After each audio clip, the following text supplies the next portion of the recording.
This show is a part of the podcast network of the Walled Garden Philosophical Society, an international community of philosophers and seekers dedicated to the pursuit of truth, wisdom, virtue, and the divine, wherever they may be found.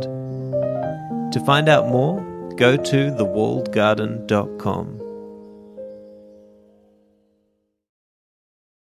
Hey there, welcome to another episode of my series on Seneca's writings.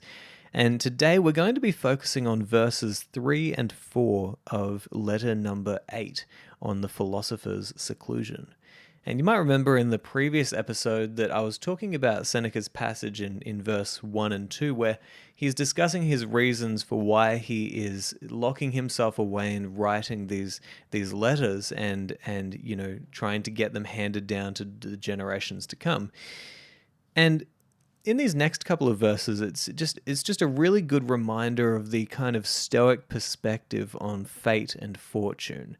And I want to read this to you, and then we'll kind of discuss a few of the ideas that are within it. So he says the following, quote, "I point other men to the right path, which I have found late in my life, when wearied with wandering. I cry out to them, avoid whatever pleases the mob, avoid the gifts of chance.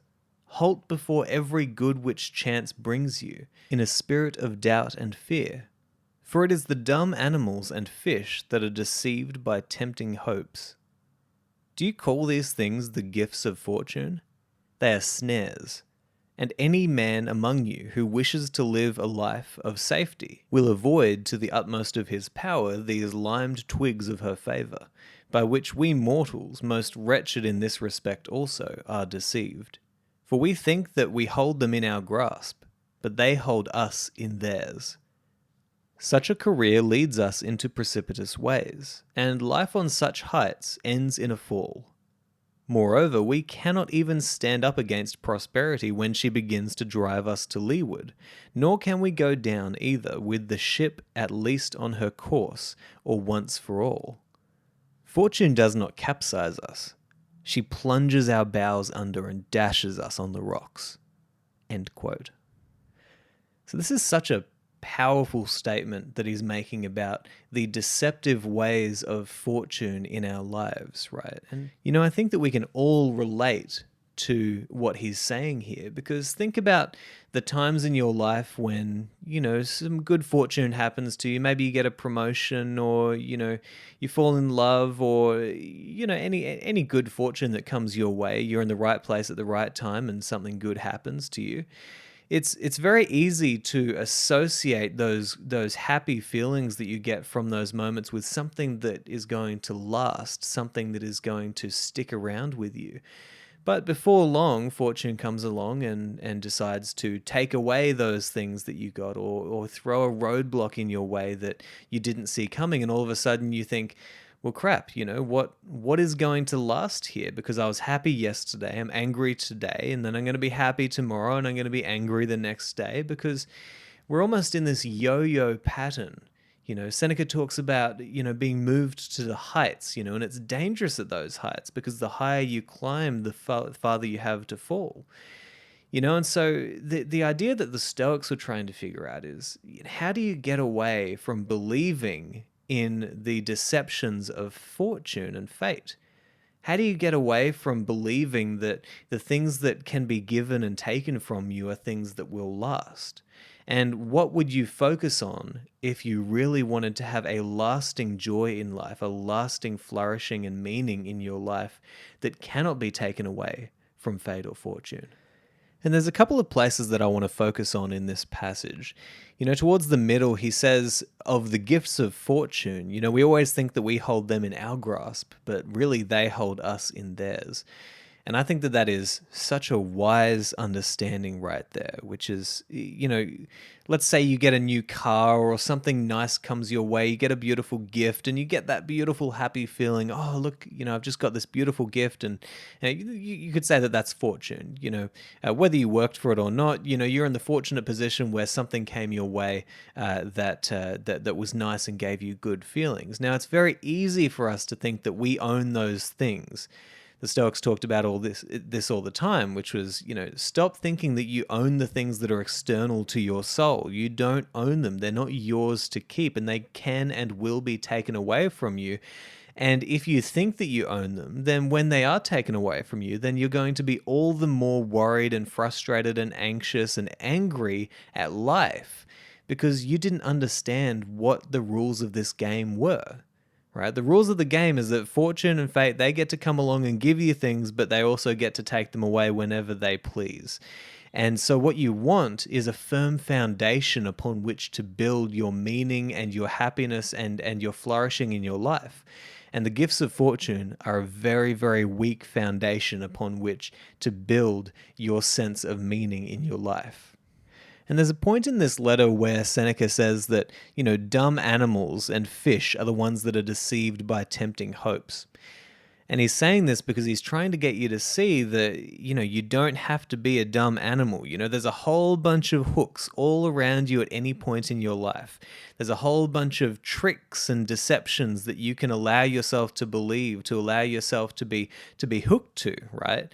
And if you don't pay attention, you are going to bite those hooks and you will be carried up, right? And you don't have to be like that. You can be wiser than that. You can see that fortune and the gifts of fortune and the gifts of fate in your life, they're hooks, and you can really be hooked on them. So many people are, and I think that it's interesting to think about that analogy, right? Because once you see that something is a hook, and once you know that something is a hook, then it should make it all the more easy for you to avoid biting that hook. Now, it doesn't always work like that, but you would hope that gaining that understanding, right? Gaining that understanding first is going to be, that first step towards avoiding those traps in your life that really will not lead you anywhere other than to be a yo-yo, to be happy today, angry tomorrow, happy the next day, angry the next day. And that's not the kind of life that we want to live. And it's also important to note here that Seneca doesn't say, don't accept the gifts of fortune, right? This isn't somebody saying, listen, don't enjoy the gifts of fortune in life. Don't enjoy the nice things that come your way, because it's essentially Seneca saying, just don't trust them. Don't quite trust them when they come your way. Recognize that it's something that could be taken away tomorrow. And if you think that it's going to be with you forever, then that's on you. That's your mistake, and you will be bitten. And there's a great Taoist story about a farmer. I wonder if you've ever heard it. I'm going to tell it to you now because it really paints a beautiful picture of what Seneca is trying to describe here about the gifts of fortune and the gifts of fate, right? So the story goes like this. So there's a farmer, and, one day his horse runs away, and all the people from the village come along and they say, I'm so sorry that your horse ran away. This is such bad luck. You must be very sad. And the farmer just says, we'll see, maybe we'll see. And then, the next day, the horse actually comes back to the farm, but it comes back bringing many wild horses with it.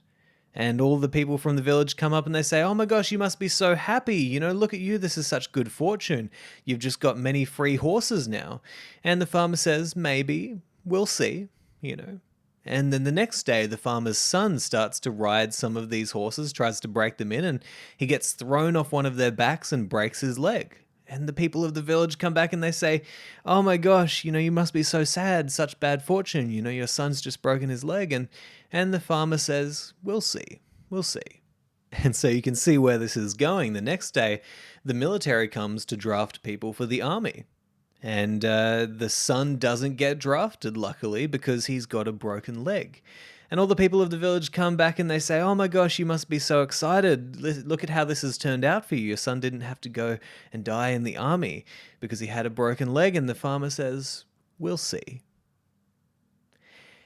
That's a great story to demonstrate the kind of approach that you might want to take towards the gifts and the deceptions of fate and fortune in your life. Things are always going to come along and happen to you in your life. And when those things happen, you're going to be tempted to make up a story about exactly what it means that they have happened. And what a story like this and Seneca's writings can teach us is that really you want to avoid placing so much meaning upon the gifts and the stumbling blocks of fate and fortune. Because only time can tell what it actually means for you. Only time can tell whether those things that happened to you were good or bad. I mean, how many times have you looked back on your life and thought, I really wish that hadn't have happened when it was happening, but now that I look back at it, it seems like it was the best thing that happened to me. How many times have you seen that something that seemed like a setback in your life was actually kind of a stepping stone to a new and greater understanding of who you are and a newer and greater adventure to go on? This is just what life is like. It is deceptive. It's strange. It's always throwing things in our way that we don't quite understand. And we need to pull ourselves back from time to time and recognize that what we're trying to do here is to build a foundation upon which we can have an even-keeled approach to life and to the gifts and the stumbling blocks of fate and fortune. We need to understand what's ours to keep and what's not, what's in our control and what's not. And so that's where, something like Stoicism comes in here, and you find so much value in a philosophy like this because it wakes you up to the truths of the existence that we're living. So I think I'll leave it there. I hope there's a lot in this episode for you to take away and think about, and I'll look forward to talking to you next time.